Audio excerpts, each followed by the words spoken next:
Decided due to technical.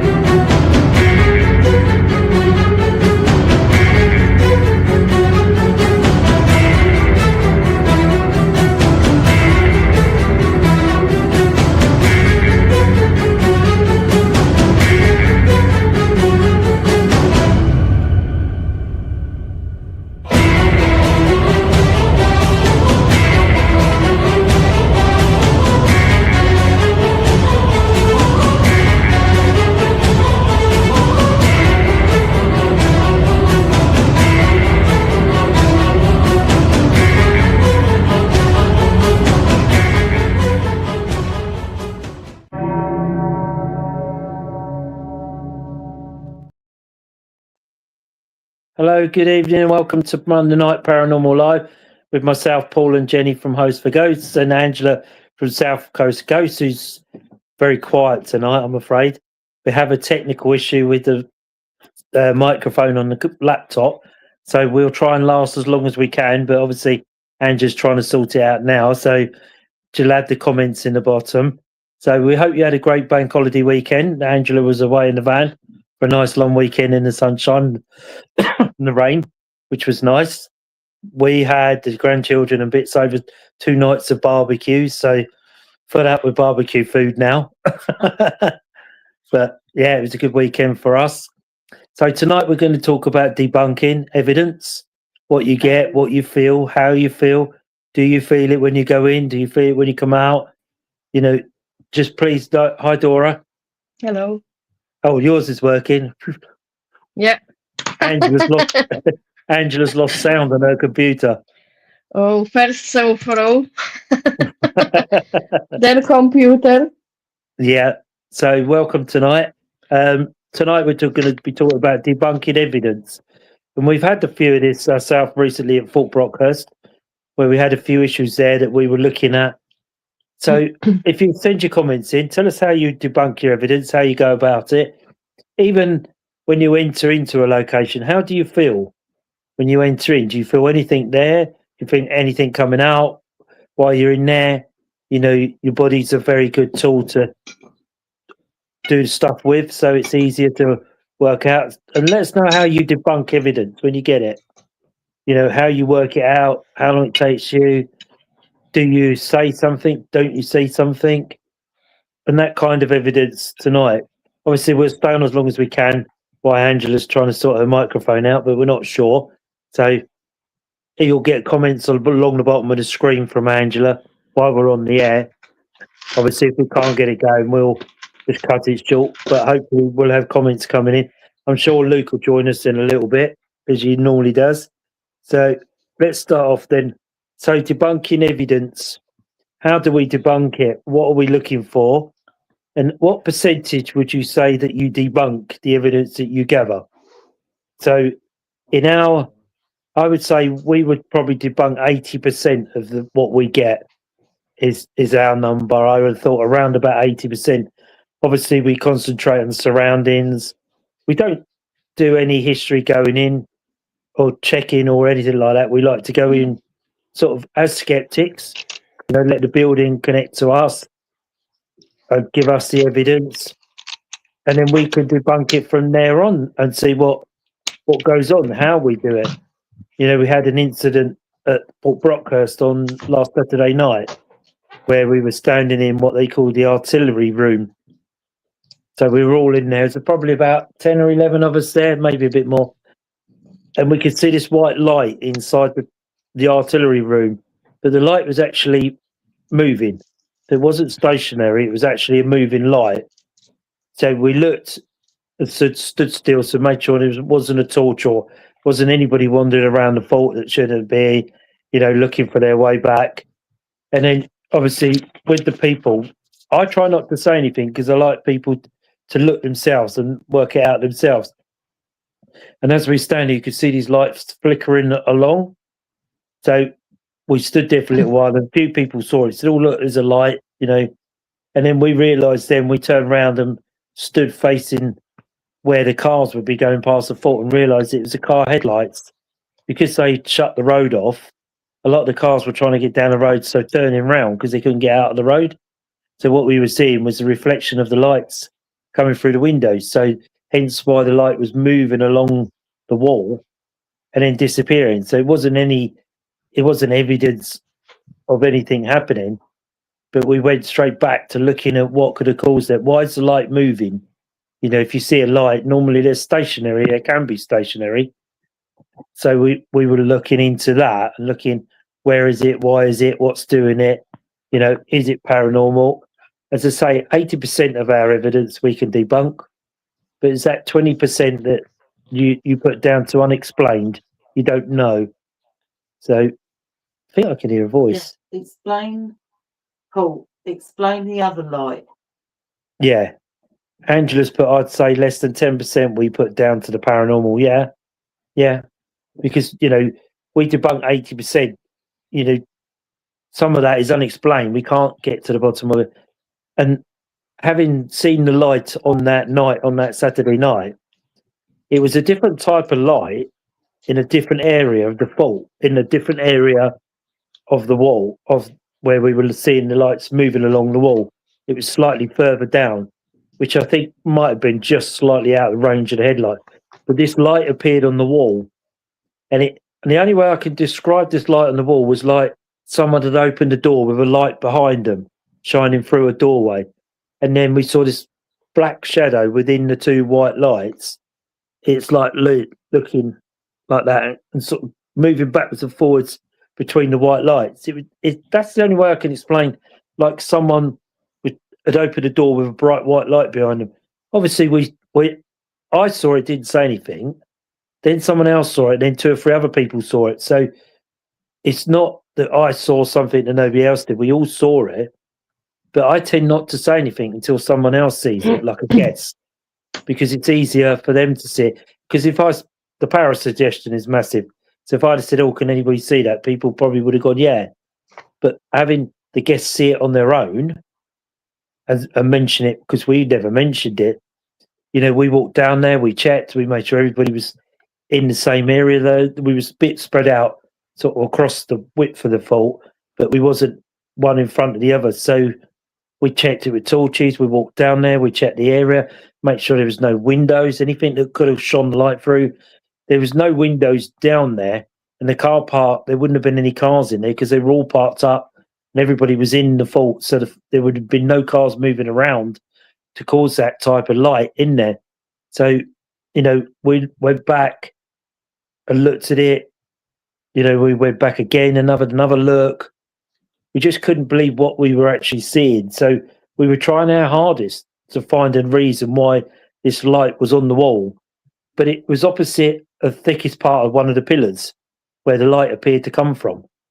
So, you know, obviously light can't go through brick. So it's one of them ones where, you know, I would say the majority, 80% of us saw it, but we couldn't explain it. Whether it was paranormal, I don't know, but it was unexplained. And having walking up and down and looking at the walls, looking at the windows, looking at the floor, anything that could give us an inkling of what was going on that night. And I think Dora had a similar experience in a different area. Do you want to tell us about your experience, Dora? Yeah, we had a light on the wall, just in the room behind the canon room, on the end of the corridor. And we just standing on front of the door to that first room we walking in. And there is a 360-degree sensor on the floor and a dead bell. And the sensor keeps going on and off. And there was a light, which it wasn't square, it was like falling on the wall in angle.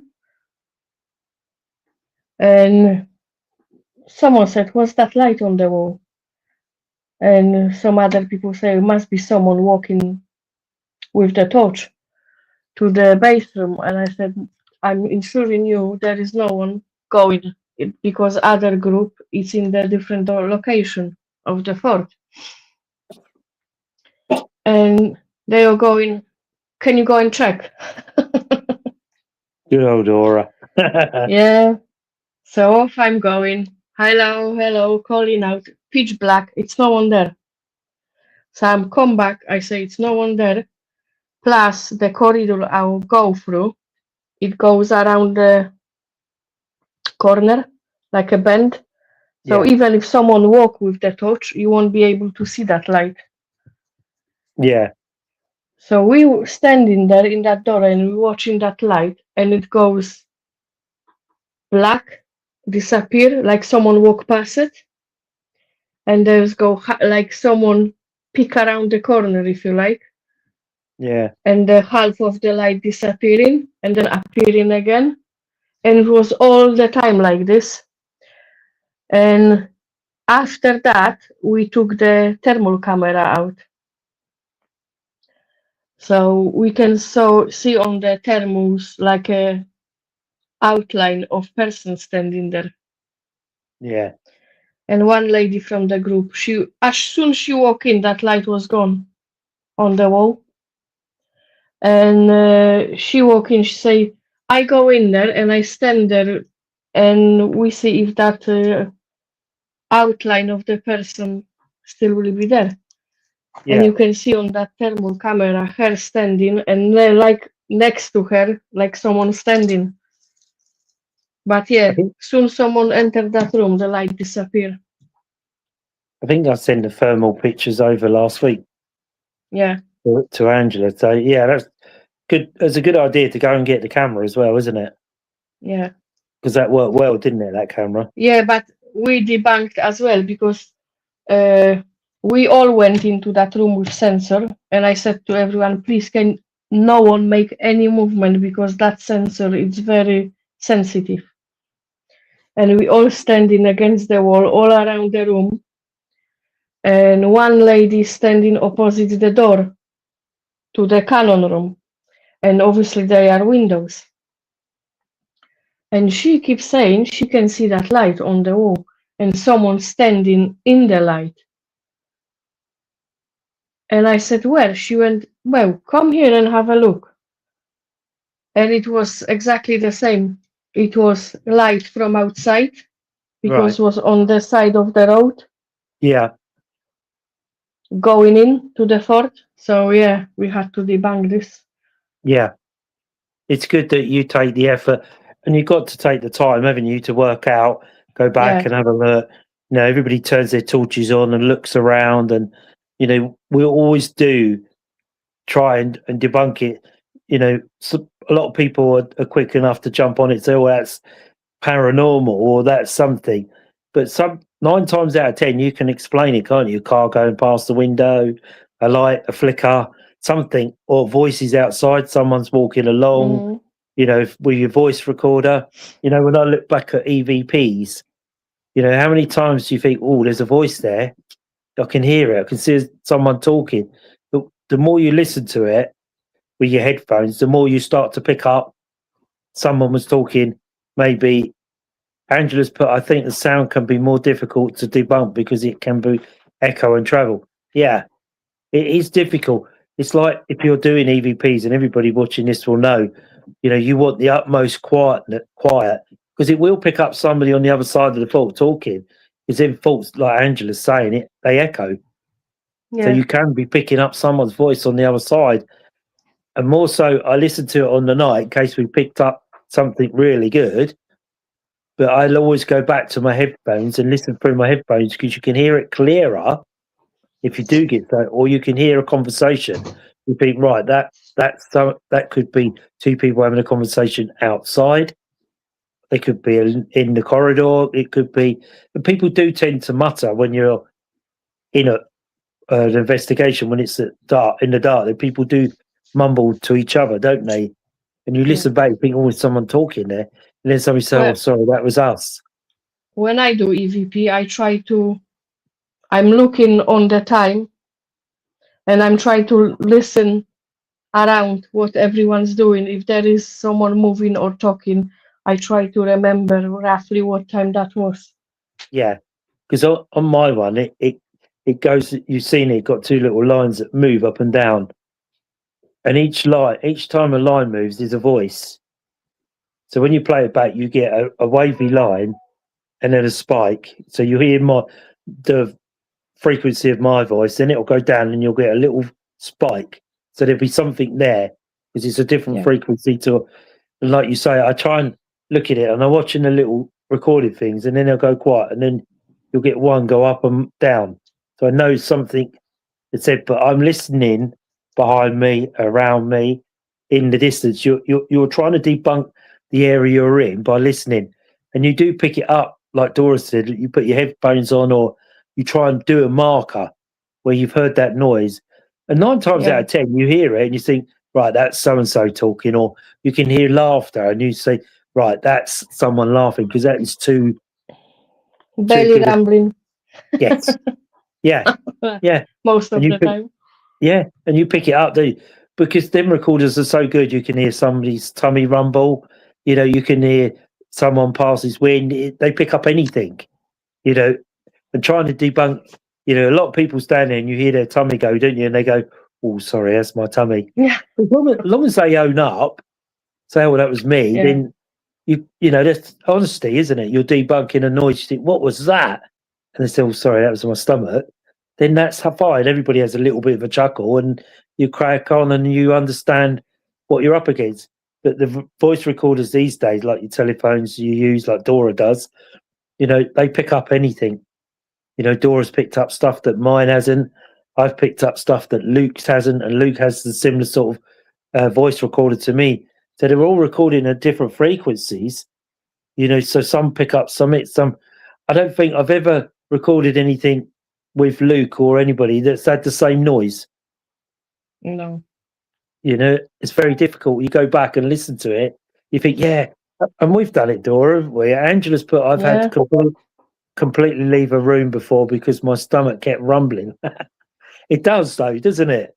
You know, it's like you may not be hungry, you could be of an upset tummy or whatever goes on, but you pick it up on your voice recorder. And like, you know, I've done it with Dora and said, Dora, listen. And then Dora will play it back and it won't be the same as what Dora's got because she hadn't got it. Or she'll get something I didn't get. So it's always worth, if two of you have got a voice recorder, it's myself and Luke try to do it at the same time. So I'll say to Luke, ready, steady, go. And we record at the same time. So we know we got two running. If one picks up, one doesn't. We done that in Mitcham Prairie, you know. Yeah, You was Yeah. recording and look in the same time, yeah. I think, or me and you, something like that, and you That's got right. it, and next one now. So then you go back and you think, right, is that not very good evidence because one recorder got it, one didn't? Your debunking starts to get a little bit harder then. You think, why did that pick it up, but that one didn't? You know, if it's the same noise, surely both recorders, and then the recorders are recording at different frequencies. So you might hear it on one and not the other. You know, and it is difficult. But the best part of debunking is when you find the reason why. Like the cars turning around in the car park outside, you know, a tummy rumble or someone coughs in a different room. It's a bit like the EVP we had from the Botley flour mills. I mean, you can actually hear people talking underneath because it's above a wine bar.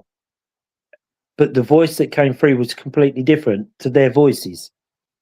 So, you know, that's very, very difficult to debunk when it's at a different frequency to everybody else's voice. And right at the very beginning of the recording, you can hear a breath and literally hear everybody in the room go, what was that? So would you be able to, what's your thoughts on debunking that breath? You know, if everybody heard it in the room, Yeah.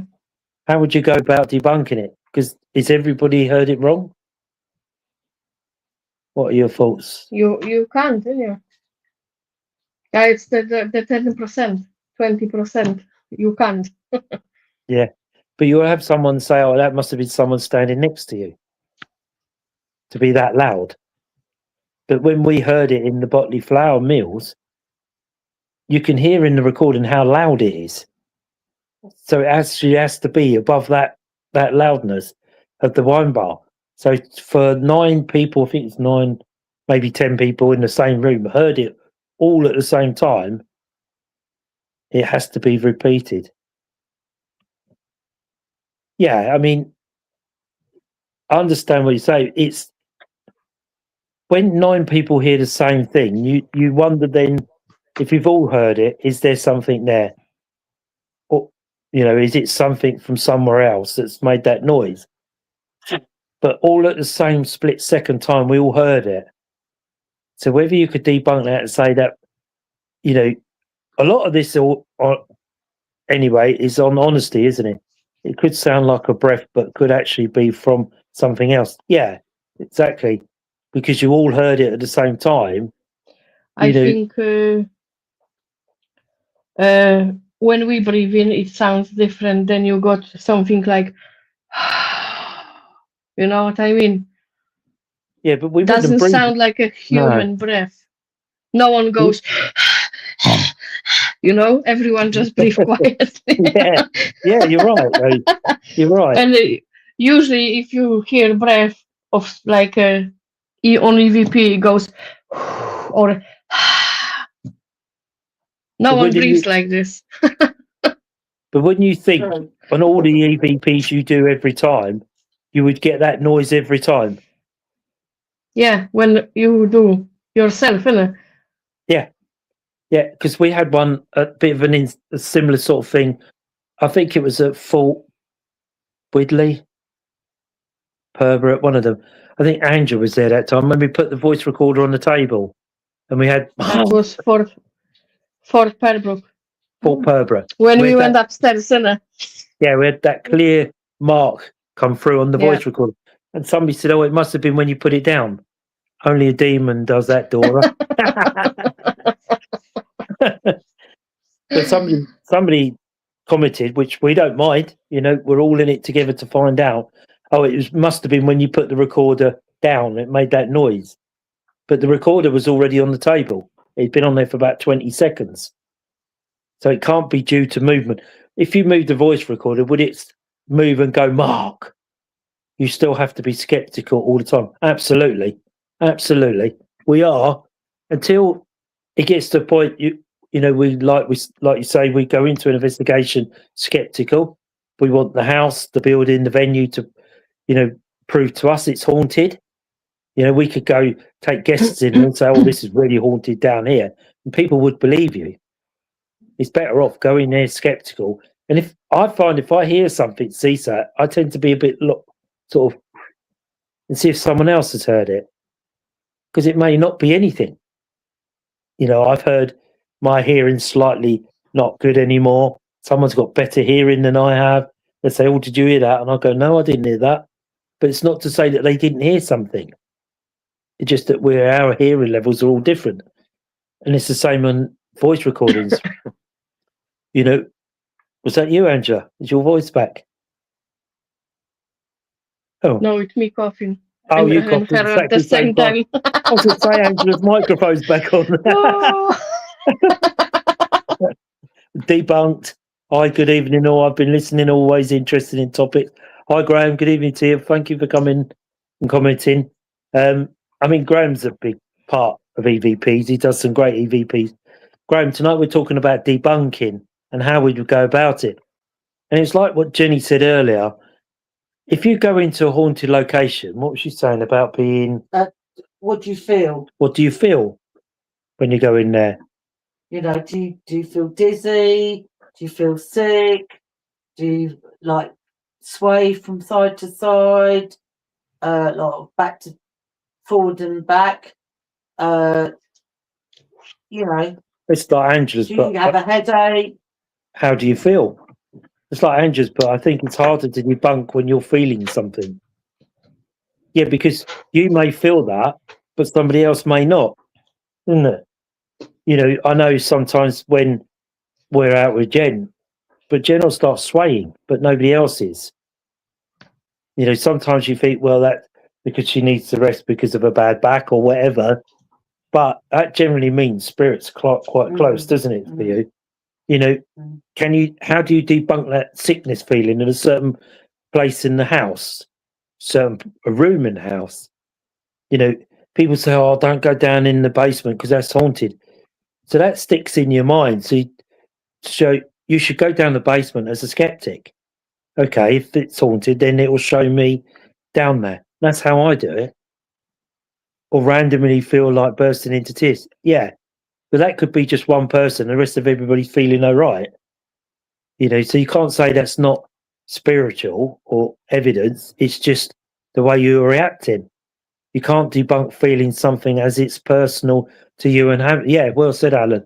Yeah, it's personal to that person that's feeling that in that room. I mean, the best piece of equipment to go with is your body, isn't it? Because that will tell you what you need to know, whether to run, stay. You're feeling sick. Does that mean something bad's happened? And everybody it goes, your own body more than anybody else. So yourself when something's not right. I could say, yeah, I feel all right. But everybody else could say, no, I feel sick as a dog. Mm. And like Alan put, it's personal. You know how you feel on that night you go to an investigation. You feel good, you feel fine, bright, and you get in there, you think, oh, it's so heavy, I feel so tired. And that's personal to you because not everybody would be affected by that. Graham's, but I don't feel anything really and don't think I ever have. I don't sense things, I just hope and maybe capture something I can't explain.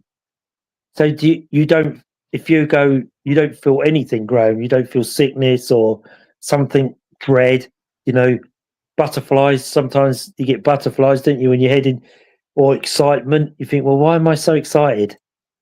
But you have that type of feeling, isn't it? And you sort of sit there and think, well, it's an investigation. Why am I feeling so excited about going? Why have I got butterflies? Because that's not normally me. What do you think, Dora? Well, you can't debunk feeling like that, you know. No. Or you go into place and you have a vision. Yeah. Or you go into place and you sense some smell, flowers or perfume or something stinks. Yeah. It's all, and you don't know where it's come from. Alan's, but I left an investigation because the feelings I was having, it was not a good feeling. Again, there's that feeling of dread. Something's not right. And that's your body telling you. That's not all your equipment. That's your body telling you something's not quite right in that atmosphere. Because that's how your body's doing it, through the atmosphere, through the feeling. And that's that sense of dread, isn't it? And I've had that a few times where I've stood there and when you get into it, everybody's sort of not chatting, but sort of talking, and then suddenly you think something's going to happen here. You don't, your equipment hasn't gone off, but you've already sensed something's changing. So that's how good your body is to, like taking EMF, isn't it? You can feel that EMF making you feel sick. EMF can make you feel dizzy. That's why it's always good to do a base test around the areas that you're in to make sure there's no cables, no electronics, anything that's going to affect your equipment. Going back to dowsing rods. Now, they're not electrical, so they shouldn't be really affected. But do they work? Do people look at them and say, well, no, that's you moving them. It's your hands moving them. You'll always get people that debunk whatever you try, but everybody's entitled to their own opinion, as far as I know, as far as I see. We all approach an investigation differently. Graham's put, no, not really. Even my own at Widley, it's pretty eerie, but I don't get frightened that something might happen, probably even brave or stupid. But Jen used to say that, mate, every time. No, nothing ever happens when I go. It must be me that's blocking everything, blah, all of that type of thing. We've been on a few investigations and nothing really had happened.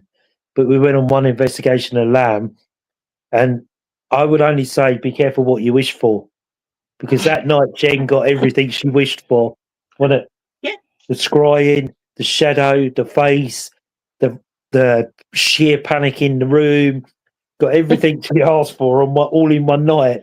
So I'd be very careful what you put out before you go to an investigation, because sometimes it comes back and bites you on the bum. Good though. It was good. It's good evidence. Alan's put, I just started using the rods. Bloody amazing. Definitely working for me. Absolutely. I often find if you're on an investigation, hi Daniel. I often find if you're on an investigation and nothing's happening with your equipment, why don't you just go back to basics? Get the dowsing rods out because they'll always work. And just put equipment can be faulty or malfunction, so you have to check it beforehand to make sure it's in good working condition. Yeah, that's a big part of it, isn't it? You know how many times you've been on an investigation, and you fully charged the camera, fully charged your recorder, everything's fully charged. And Dora had the same incident and the fault. You Yeah, go there I and was just suddenly, gonna say, yeah, and tell us about that one, Dora. I had my torch charged up. It when I got to the fort and I put it on was 99%, and I charged everything before I went, and I got to the first room and dropped down to 45 straight away. And then I was running after that on 20%, and I had to recharge it, not even halfway through the night. So, do you put that down to a 40 battery? Do you put that down to a 42, or do you put down that spirit taking energy? Angela's put can't explain that easily. No, you look at it and it's a good torch as well, a proper torch. And it's kind of new, yeah. 1 year I've got that, so Yeah, so it's a good torch, a good working order, and when you live, and to be honest with you, Dora bought me one for Christmas or something. It's exactly the same, but mine was on 90% from 100%, so it hadn't dropped hardly any. So how does Dora's drop 40 down to 40% in that short a space of time? So if you have two bits of equipment, you can compare them because they're both the same. So surely they should both end up at 40%. Because we both used them around the same sort of time, don't we, Dora? Yeah. When we're wandering around, and we use them for the same amount of time, light on, get to your location, light off, yeah, that type of thing. So, spirits do use energy out of your batteries. And I've done it with my night vision camera. And I don't know whether Andrew's had this, but you charge it up, look at it, battery's 100%, you think, yeah, brilliant. And then you get there, switch on, and it goes, battery flat. You think, how's that? It was 100% at home, now it's flat. How does that work? And then you think, well, okay, that's either spirit or there's a faulty camera. And I've had it before where it's just switched off and said low battery. And I don't know whether this has happened to Angela or Darren in the past. When you go home, it comes back on again and it's all right again. And you think, what? How can that be? How can it be switch off when you're in a location and then get home and it comes on and it's perfectly fine? So trying to debunk that is very difficult, because you think if it's faulty, okay, it won't come back on. But why, when you get home, it's back up to 100% again? So you think, well, how can it be faulty equipment? I'm not sure. Sorry, Dora. It's also not that cold for a battery to drop, because sometimes if it's really, really cold, like I went to Poland in the winter, you got -10, -20. You go with phone in your pocket outside for half hour, your battery dead. Especially in iPhone. So Andrew put, I had a faulty camera. I thought I'd picked it up and the right one, but I picked up the one that didn't work. They were identical. Isn't that always the way? So it's always worth, like, we always check our equipment before we leave. No, it's charged. I always carry spare leads and I carry power packs as well. So if anybody gets low battery, like Dora borrowed my power pack to build the power back up in her torch. So it's always handy having power pack. But I've had them where I've had 100% power pack, got it out, and it says 0. But it's not been switched on because the lights are not ready. Because on one of them, as soon as you start to draw, the lights light up and show you how much is being drawn. And it's been flat. And I got home, thought, well, I'll have a look. See, and it's back up to 100%. But why didn't it work on the night? What's different? It ain't like Dora said, it's not temperature. I know it gets cold in a venue and it can get extremely cold in some of the venues I've been in. But the batteries do tend to hold on. They're pretty good technology these days, aren't they? They do tend to hold on. So how do you explain having a flat battery or a camera that worked when you left got to the venue, it didn't work. Is that spirit not wanting you to take pictures, not wanting you to fit? Because it's always the way, like when you turn your voice recorder off, then you hear a voice. You turn your Yeah. camera off and something moves. You think, well, hang on a minute, and it's always that as you turn it off, doesn't it? Your camera think, well, I'll turn the camera off, save the back. Oh no, look, that's just moved. Really? Or you get that split second, your voice recorder off, and you hear someone say something. How can that be? Is it spirit telling you to turn it off in your head? Oh, you don't need it on any longer. So as soon as you turn it off, I'm going to say something. Or as soon as that camera goes off, I'm going to move. So, well, do they even know what they are? They're looking at a red light in this black box. Do they even know what they're looking at? But they sure as know how to drain the batteries by pulling the energy out of the battery. So you've got to come back and start debunking. Why did it go flat? Why did it not work? It was fully charged when I left it. It's dead when I got there. Maybe it was on in your bag. Maybe not. Yeah. So you're looking back at that evidence. You're looking back at yourself, aren't you? Is the battery good? Yeah, it's come back on again. It's showing 100%. So how could it have not come on the day, the night, from the investigation? How come it switched off halfway through? It should have done because it was showing 100%. Grimes, but I think I used to be on my own as a personal choice. The only way I get a proper evidence is without people around talking, whispering and banging things. Yeah, I always listen to my recordings about 6 or more times, as they are only about 45 minutes maximum on each time. I get used to what I'm saying, what's being whispered or sounds. I can't explain which may be possible sounds from spirit, but it's amazing what you miss if you don't do this. Absolutely, Graham. Yeah. Like I was saying earlier, I do recordings. I listen to it on the night. I try and listen there and then and see if I've got something, because I've seen something spike up on the recorder. But like, I think Angela does it and Dora, and that, they sit with your headphones on, because Dora's often said to me, "Oh, you can hear this through your headphones, but you can't hear it outside." So you've always got to go back, and you do what's comfortable. But after a few times, do you find you start to tune into your recorder? So you start hearing things that you missed first time round? Yeah, that happens sometimes. And how often have Like- you done that, Dora, when you've gone back and said, "Oh my God, there's something there"? Yeah. And it's easy to miss it when you're in this environment, like Graham's saying. If you've got a lot of people around you whispering, talking, you're trying to separate their voices, because the voice recorders are so good, they just pick it up, don't they? They just instantly get it. It's like the white noise. Yeah. You've got to try and listen beyond the white noise as well, because there's often voices there. And I remember many years ago when I did the parapsychology course, one of the homeworks was to find an old channel that just had white noise. So a channel that had no TV program on it, anything like that, and turn the lights off and just sit and listen to the screen. So it's like, when you get the black and white speckles on the screen, and you'll be surprised what you can hear through that.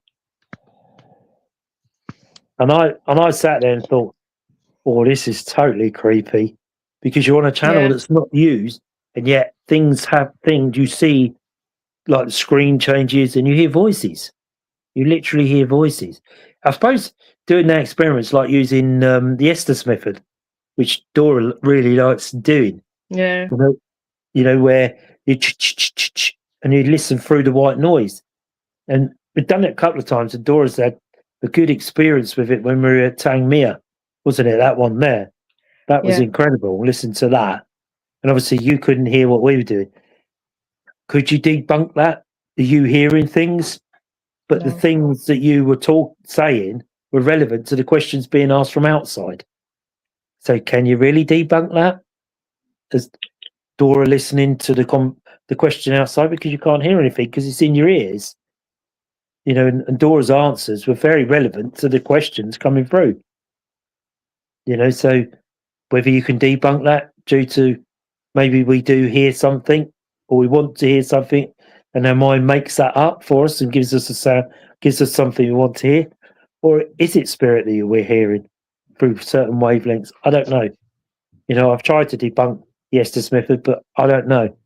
I always hear stuff before, and I have a camera set up and then it goes quiet once recorded. Yeah. I mean, I have. It's like they know, isn't it? Yeah. You can't debunk that. No, Alan, absolutely. And I have one on my camera. I don't know if Andrew's got it. I had one on my camera from a place called North Fort in Weymouth with the child in the tank room. Now, again, Alan, mine was like yours. I set mine up and it was playing and there was no noise. Microphone was on. The camera just sits there and there's no noise. It's just looking at the railings in front of us. And then a split set, it goes, and that was there for about an hour and 40 minutes on its own in that room, just sitting there. And then when we play back the evidence, or what we play back, is you see a black shadow go across the screen, so you lose everything in front. Then suddenly you, like something's playing with the microphone, and then you hear the voice, in the distance. Now, how can a microphone be deadly quiet, then suddenly pick something up? Like Alan said, how do you debunk that when it clearly is recording, because you can see it recording? Graham's, but I sometimes think that your recording changes what is being said, and what you think you share can't be heard by others. Sometimes I think EVPs you capture are only meant for you to hear and nobody else. Yeah, and I think that's correct, Graham. And I think because we all hear differently, different sounds, or we pick up different pitches in our ears, that some people hear things that others don't hear. Say, "Oh, did you hear that?" So, well, no, I can't. But I had to turn the volume up 100% because my hearing isn't that of an elderly person. Always been since I was a child, and that's again because my last hearing test I had, I failed miserably. So, I don't hear things. Jen hears stuff, because if I play my EVPs back, Jen will have a listen with headphones. You say, "Did you hear that?" And I say, "No." "Did you hear that?" "No." It's because we're hearing on a different Usually level. happens.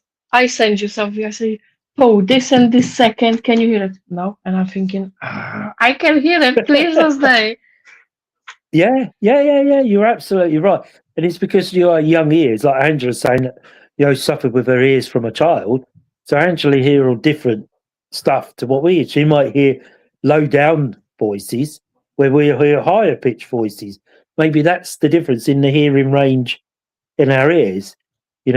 Obviously, if Angela's had it ever since she was a child, to learn to adjust to listen headphones, or make sure it's quiet, make sure your surroundings are quiet when you're listening, and you're not, because if your hearing's not good, you really have to concentrate on your EVPs. When you're watching the camera, it's not so bad because you put your glasses on, can't you? And it clears the screen, or these days you can clear up a lot of the videos and have a look and see if you can debunk it. But the one from the fault, I tried my best to debunk it, and I know full well that the microphone was on. But why wasn't there any sound until whatever went past the screen made the sound in the computer on the microphone? I don't know. I've tried and tried and tried. But I can hear crickets at a high pitch. Can be great if they're alarm beeping, because I'm driving everyone else mad, and I can't hear it low. Yeah, this is what I'm saying about the pitch, isn't it?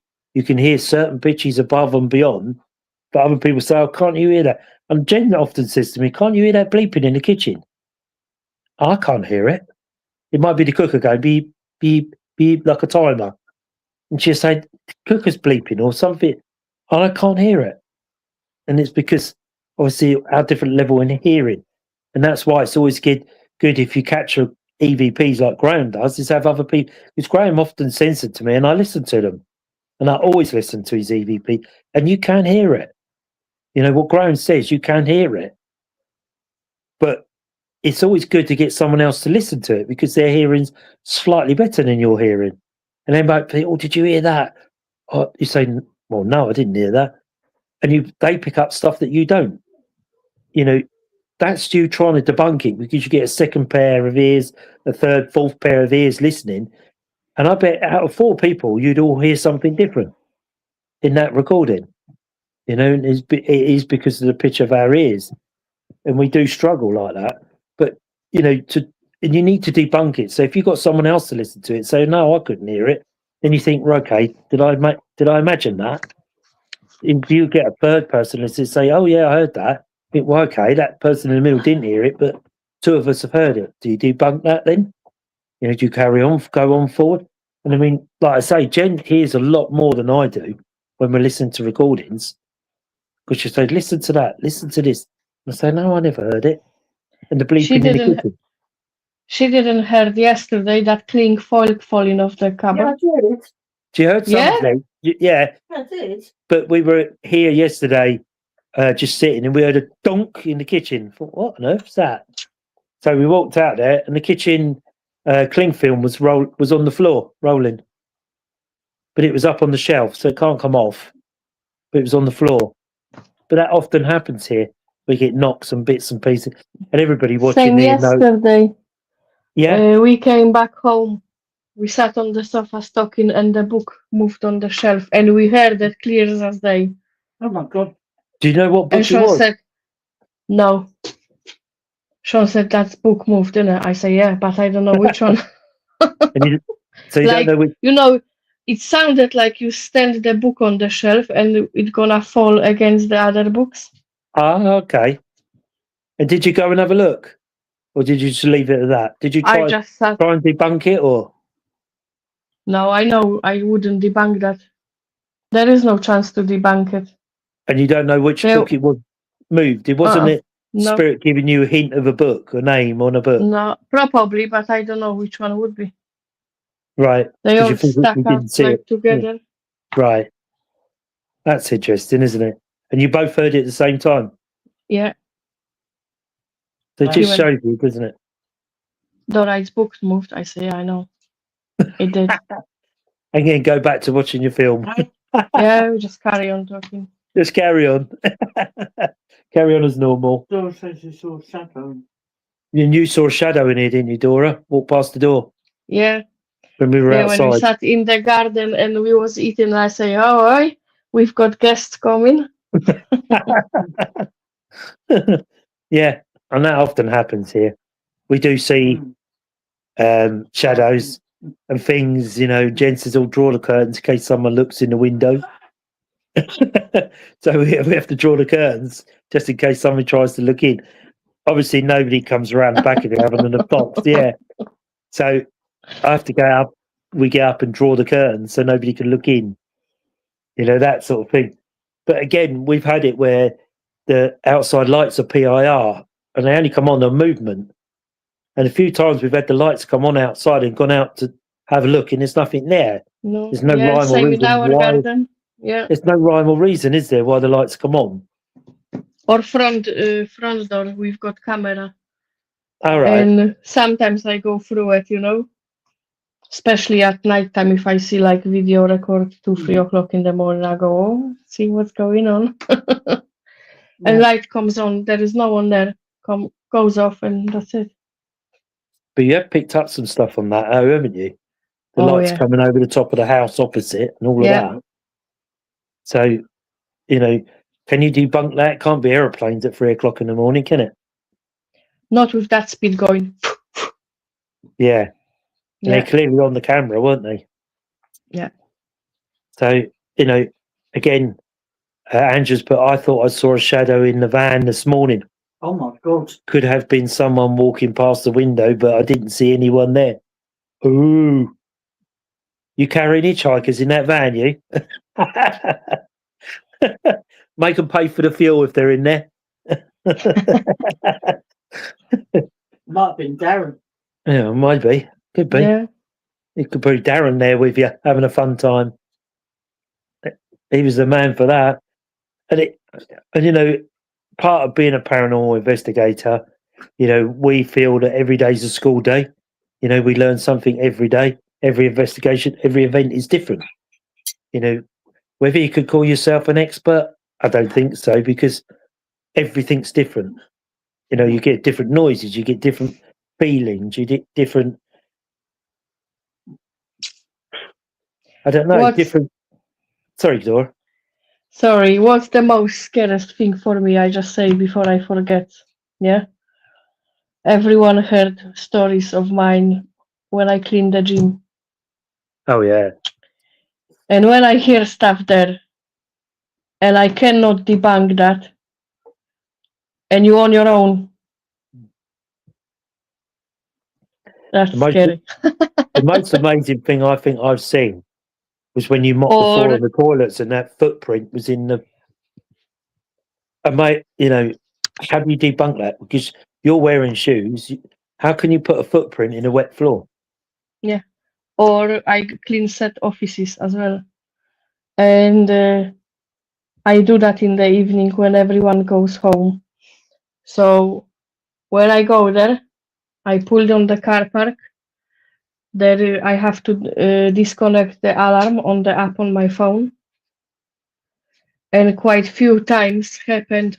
I'm pulling in, and there is light coming on in the room upstairs. They all lights are sensor, So so they're when you not- walk in, they comes on, right. and when you come out of the room, they switched off. And yeah, quite a few times happened. I pulled in, the light come on, and I'm thinking, ah, here we go again. They know I'm coming. Way, Dora's come in. And you know, always like something happens, footsteps. Like one Yeah. evening I phoned you, do you remember? Yeah, yeah, And I was in the classroom upstairs and we talking, I had my headphones on that's right. Yeah, and I could hear through my headphones someone calling downstairs, hello, hello. And you heard it as well. yeah, yeah. And I thought, no one can get in. I'm here on my own. I don't Or know how I you do heard it. that I was cleaning that upstairs, and sometimes Amazon delivery comes in. So if they see my car outside, they ring the bell or they knock the door and they leave parcel outside. Oh, okay, yeah. So I just takes it in, and I was cleaning one evening upstairs, and I could hear the bell, but it wasn't going. Someone pressed and the melody went. It was going din din din din din din din, like someone keep pushing like aggressively. Come on downstairs now, yeah. I went there's no one there. Oh, wow. Is it No now one. time to unlock the door and go then? I have to finish my work. I go. I'm carry on working. I'm not surprised you keep ringing us. I think you just want us to experience it with you. Yeah, You'd often or say, "Oh, someone you're to at home." talk You to. say, "No, I'm at the gym. No, I'm at the offices." I suppose all the time you're distracted by a phone call, it takes Yeah, your mind off of what's going on around you. Gives you that little yeah. bit of ease. I was in offices. I was cleaning toilet upstairs, and I literally heard clear as day heavy footsteps behind me, and I went, "What was that?" Turn around, no one there. It's Sean been to the gym with you. Does Sean hear things while you're both working away there? Does he hear bangs and claps or He whatever? he used to help me a few times, Yeah, and as they cut my hours down, I go on my own. yeah, But yeah, he went when he started. He went with me, and about third or fourth time around, we come back. He come and get me at the gym. He was cleaning the gym. I was doing the bathrooms, and he come and get me. He went, Dora, how you can cope here on your own? I don't know. He went, this energy, it's horrible. It's a man. He said, well, he's not like that open to it. He went, it's a man, yeah. and he goes like he wants to start the fight. I could see him in all denim dress going, what's your problem? What's your problem? Oh wow! Yeah, And you think that's the person that follows you around in the gym door, or probably. has I feel there's lots of different energies there. It is. It is. I heard the children, All right. you know. and do you ever think, right now that's enough for now? I'm out. I've done, and get out Yeah. early, or do you just I carry on and get through it and then go like you normally would? I had few accidents when I went, no, I can't do this anymore. Yeah, especially on your own. Uh-huh. You know, and you would think a gym like that wouldn't be spooky, would you? Really? To be honest, when I go there, If anything gonna happen, I could already sense it on the way. Really? Hmm. So you pick it up before you get there? Yeah, Oh, wow. yeah. Usually I go there and it's locked, and sometimes I put it in, and also in ladies' changing room there is sensor on the light that stays on, and I'm thinking, oh, must be someone in. There is no one in. When you realise you're in for a night of it.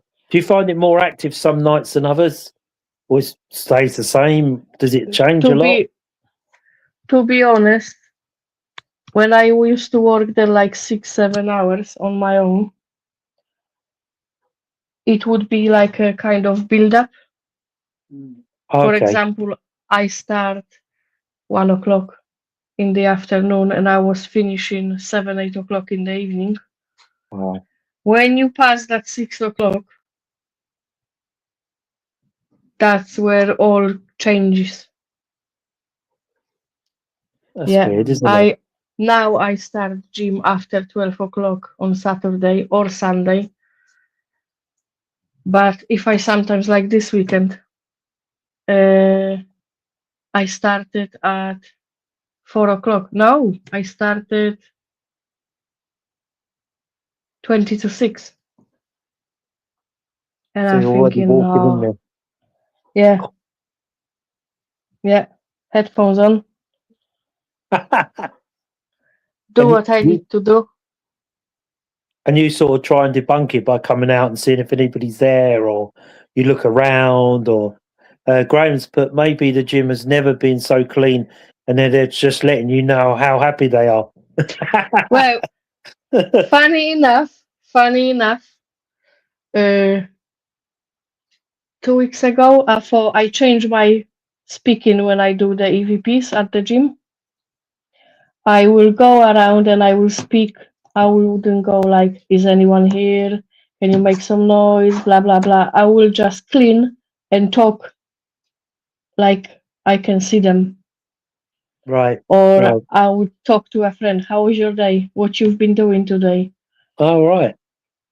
And I, I put my phone on the shelf in the hallway and I was wiping all the equipment and I was like, okay, so what you prefer? Do you prefer the Hoover going all over the floors and cleans and wash the floors? I say Hoover, it's the little wide round thing which goes around and makes silly noise. Or do you prefer me? And when I listen back, I hear in all this my questions and there's a bit of silence and I could hear little girl after asking her, or you prefer me? She goes, yeah, Oh, oh, wow. And yeah, that's because you're having a conversation with them. The spirit yeah, sense that you have a great aura around you, Dora. That's from Alan. Oh, that's nice. So that's nice. thank you. That's why they interact with you, isn't it? Yeah, Because and you talk to them like you're having a normal conversation with someone, don't you? And which is yeah, probably what they appreciate anyway, don't they? Instead of yeah, asking the yeah, same old robust questions, is there anybody there? Will you communicate? We'd get fed up with it, wouldn't we? Someone yeah. kept doing that to us, but that's really good, I, Dora. You talk to them like I, that. yeah, I left my phone once before in the boxing room, and because I heard some noises there, and I thought it must pick up something, And I walk in. I usually don't go deep in the room. I just walk in, put the phone down on the bench next to the door. Yeah, and I put my phone down on the bench, and I said, if you wanna say anything, say it to this thing on this bench, on this seat, and I listen to it later. And I walk away doing my own thing. And when I listen back, I'm saying this as the phone laying down, and you can hear my footsteps walking away, and it says, "Help me, don't walk." Oh. And do you ever say, can you Was tell that me why? a male or female? Is it male or Men. female? Jen's male. Men. I felt Do you ever go back and say, I heard your voice last week or whatever? What would you like help No, with? I try next weekend. So you start again. So if you Yeah. heard them say to you, "Help me." I never listen to it when I'm there. Yeah, be too creepy, I'd imagine. And if you get an Yeah. answer, I But probably done once. but when Listen you back to it. but when you listen back, when you're at home with Sean or whatever you're doing, whenever you listen back, do you ever go back the following week and say, "Thank you for that. I heard you last week. What is it you need help with?" I went and I said, I know you here because I heard you. So I know you here. You know I'm here, obviously. You know. So Yeah, we are aware of each other. We are team, I think. team. Yeah. And do you think they appreciate that? Graham's put, I just ask normal stuff, what I've done and the state of the country, all the kinds of things to try not to bore them too much. That's right, Graham. I mean, you can imagine we go into an investigation and some of the venues we've been are quite used, shall we say, a lot. You know, if you were a human, you hear the same, how are you? How are you? How are you? How are you? You think, oh, God, shut up. You know, I'm bored with this now. And I think spirit could sometimes be the same. Is there anybody there? Can you communicate? Can you tell me if you're alive or dead? You know, the same old questions. They must get fed up with it, mustn't they? And that's, I think Yeah. sometimes they go quiet. And like Dora's saying, if you have a conversation, Mm. how are you? How's your day been? Have you had a good day, a bad day? You know, they might think, oh, this is a bit cheery. That's better. And you get that more interaction, don't you? Yeah. Mm. You know, instead of hitting them with the same old questions. And we're all guilty of it. Is there anybody there? Can you communicate with us? And I always say, like, sort of, hi, good evening, spirits of the fault. You know, can you communicate with us tonight? Will you come and join us, interact with us tonight? You know, you be respectful. Good evening, spirits of the fault. Good evening, spirits of Rummery Manor, wherever you are. You know, it's being respectful, and they think, oh, well, that's nice. That's a good start.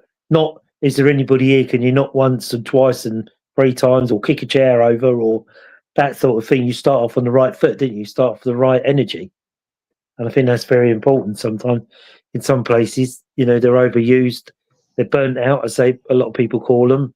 You know, so anyway, and now that's over the hour. Blimey, that went quick. Yeah. Even Angela's been quiet all night.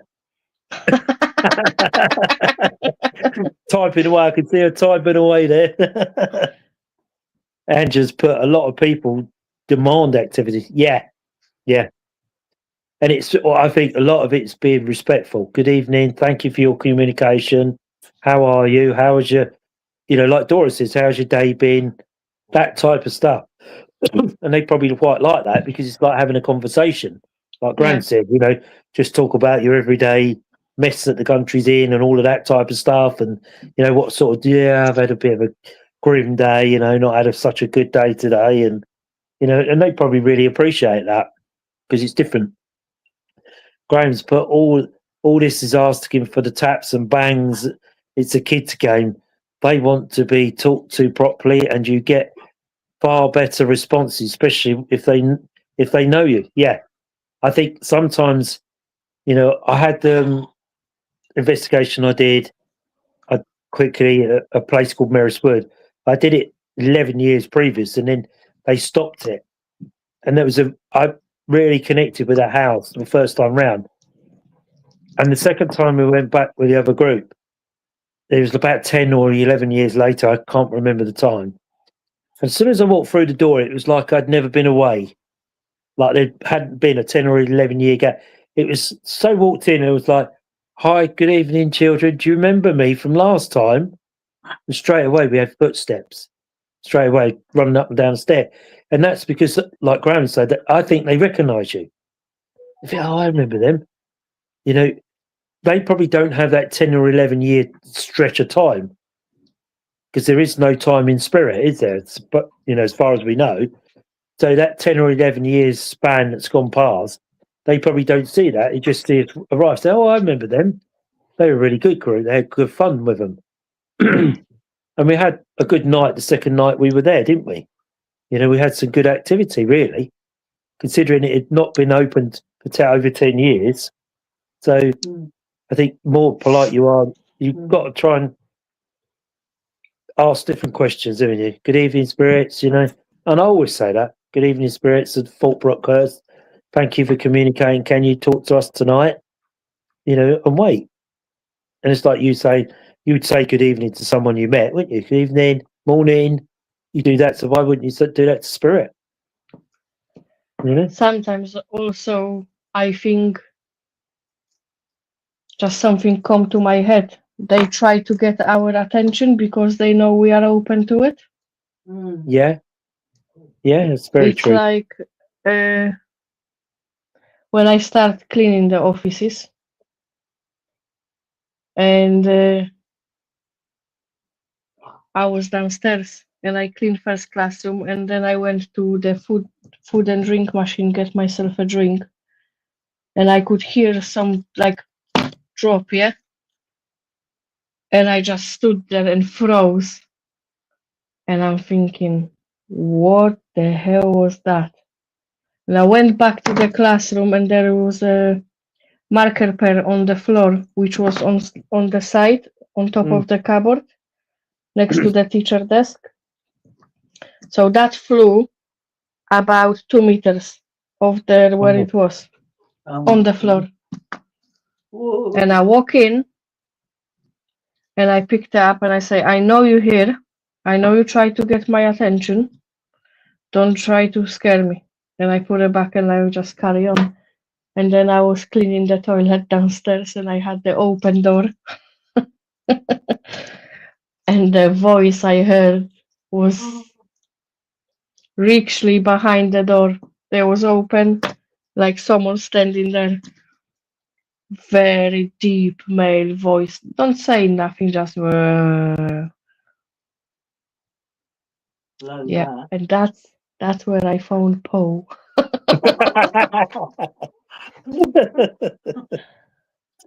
Graves, but they also got great memories. They never forget you or your name, no matter how long they haven't seen you. Yeah, I think that's right. I think they do recognise you. I really do. And say when I walked into the house, Alan's put it's all about showing respect and not demand. Absolutely, Alan.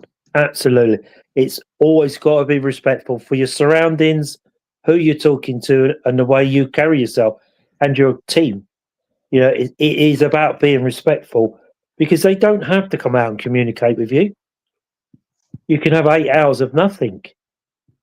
If you're saying, I want you to do this, throw something, hurt me, scratch me, why would you want someone to do that? Where is that going to get you? And we only go looking for good spirits, love and light spirits, and we don't look for the dark stuff because I, for one, don't like that type of stuff because it's beyond my control. I don't know how. There's people that specialize in that dark stuff, and that's fine. I don't go looking for that because it's something that, again, you can't see. You don't know what's going to happen. Dora, you must love working there. Other people would have been long gone. That's great, Graham. Well, other people don't take the notice. Yeah. I have few houses. One I'm going into tomorrow actually, and I know there is no one there. The kids are at school. They all working, and every time I walk in, I'm like, hello, hello, because I could always hear someone upstairs, but there is no one there. I went to clean that house once with my friend, and I walk in. I was like, hello, hello, and she's like, who are you talking hello to? There's no one here. I said, well, I always do that. But that's being respectful, isn't it? That's all that is. Is it, some people maybe do the job and they don't hear what you hear because you're more open than they are. So maybe they don't hear, but spirit know that you're open and they do try and come and talk to you. They do, don't they? People that are shut down don't hear what you hear. Yeah. It's because we're more open and spirits see that, don't they? So they communicate with people that are quite open. And that's why people... Maybe for them, we carry some kind of light they're drawn to. Yeah, definitely. Without a doubt. And it's like people that ring you up and say, "Oh, I've got this going on in my house and got that, this, that, and crashing and banging," and it could be that they're open, but just someone else in the house. I've spoke to a lady that was having all sorts going on, but her daughter never got anything. But they live in the same house. So does that mean one person's more open than the other one to spirit? Is it the other one just chooses to ignore it, or they're just not open to it? Like you say, they see a beacon of light from us, a good light, or they see your aura. We'll never know, do we? Higher vibration, yeah, exactly. Because like Jen says, when you connect with spirit, if you're doing platform or readings, you need to raise your vibration and spirit lower theirs, so you get that connection in the middle. Because all we are is giving a message. It's you're just the person that's relaying it. It's spirit that's giving you the message. You're not making it in your head. You're just the go-between, aren't you? The communicator, as they call you. You're the communicator in the link. And some people are more susceptible to that than others. People that come for readings, they obviously don't get that connection because you say, well, I have a mother energy coming through. So, they don't connect with that because they're shut to it. Is that because they're scared? They're not sure. I don't understand it. And the more you go into it, like Andrew's done, the more courses you do and the more spiritual you become, the more you start to pick up things like healing, isn't it? You can feel, Andrew, especially like Jen and Andrew, when they do the healing, you must be able to feel when somebody needs healing. How do you get it, Andrew? Do you feel a vibration? Do you feel something about that person that needs healing? How about you, Jen? What do you get when you feel like someone needs healing? Do you get a feeling? I get drawn to them. You get drawn to them? Yeah. And what? And how do you know they need healing? Well, then I'll chat to them for a bit. And then I bring into the conversation, by the way, I'm a qualified healer.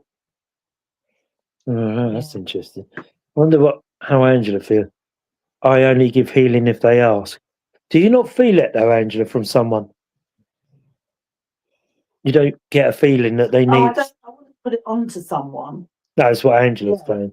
Angela's saying. Yeah. But I wondered if I'd only get the feeling and then speak to them and then make that suggestion. Yeah. Yeah. I just wondered if sort of sat down next to someone, you think, oh, you need healing because there's something about that. You just can't do that. No. Right. You can't, put your idea on someone else. No. You can make that suggestion. Yeah. And then if they want that. But I think everyone needs healing in some way. Yeah. Yeah. I think we all do, really. Yeah. We all do it some way. It's whether you're open to that or not. But I think some stage we all need it, without a doubt. And, I think spirit every day give us healing, don't they? A lot of spiritual churches have a book of healing, don't they? Where you write people's names down and you send spirit, ask them to heal and do all of that.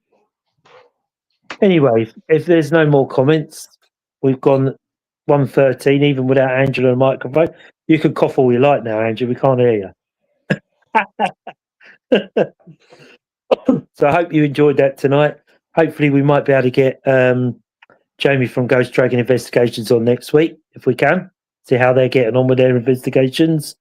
Who have I got? I was thinking of someone.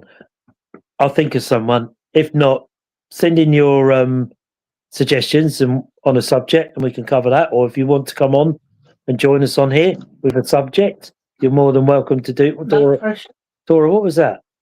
What, me? Wow. What was that noise? That was me. What noise? No, it wasn't like a noise. It's like a scratch. I moved this. Yeah, that's it. I moved the box. Right. I just suddenly heard it in the background and well, here we go. Yes, I am really here. Not in spirit. On the earth plane.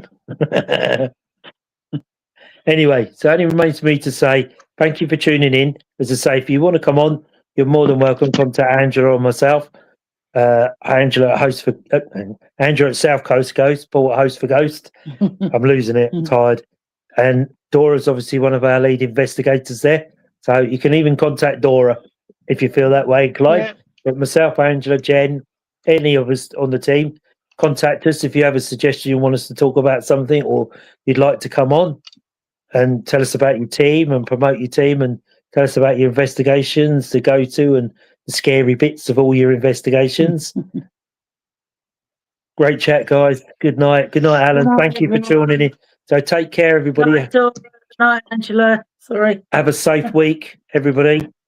And we'll see you again next Monday. Take care. Bye. Bye.